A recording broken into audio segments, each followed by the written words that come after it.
By the late 19th century, Budapest was expanding rapidly. Yet, compared to its imperial rival Vienna, the city suffered a massive cultural deficit. The newly constructed Andrassy Avenue captured the 1870s opulent aesthetic perfectly, lined with elegant palaces and horse-drawn carriages. But it lacked a crown jewel. The existing National Theatre was overwhelmed, struggling to host dramatic plays and grand operas at the same time. To solve this, the government launched a public tender in 1873 to build a dedicated world-class opera house. Miklos Ebel won the commission, but he received a strict mandate from the Public Works Council. Every hammer swung and every stone laid had to come from Hungarian artisans using Hungarian materials. Ebel adhered to the rule almost entirely, though the sheer scale forced a few lavish exceptions. Fine Carrara marble from Italy, granite columns from Austria, and a bronze chandelier from Mainz.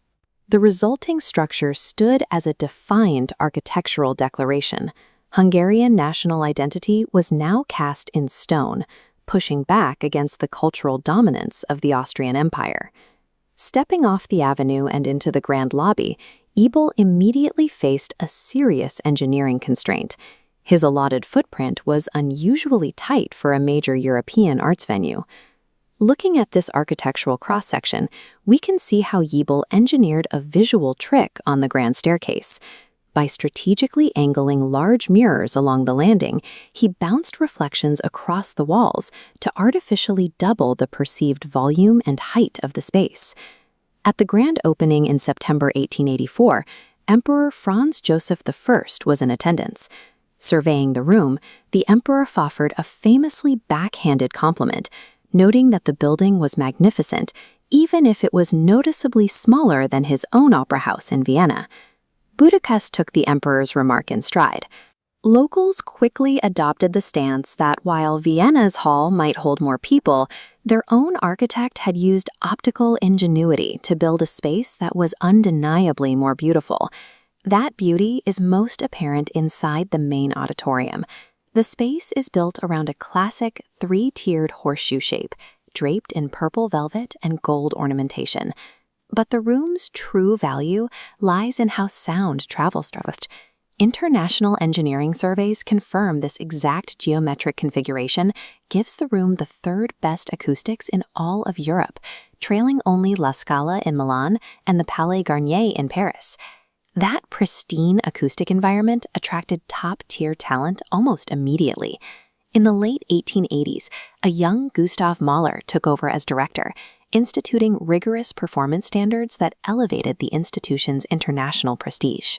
Today, the stage hosts a demanding, continuous rotation of performances, shifting from heavy Italian classics to dense Hungarian national treasures and highly athletic contemporary ballets.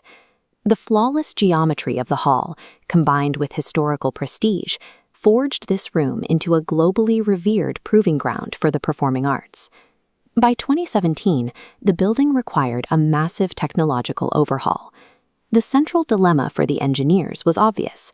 They needed to upgrade the stage machinery and amenities without ruining Ebel's delicate acoustic signature.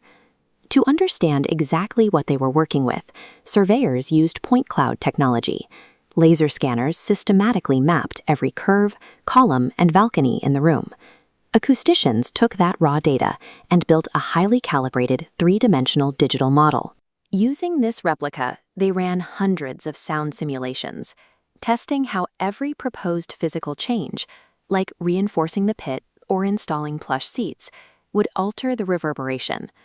When the doors reopened in 2022, the most impressive engineering feat was entirely invisible. They had successfully hidden thousands of hours of advanced acoustic modeling and modern infrastructure behind a perfectly preserved 19th century facade. The renovation also dismantled the building's oldest social barriers.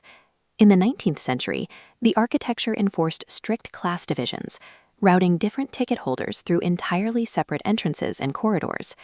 Today, all visitors circulate freely through a unified, shared space.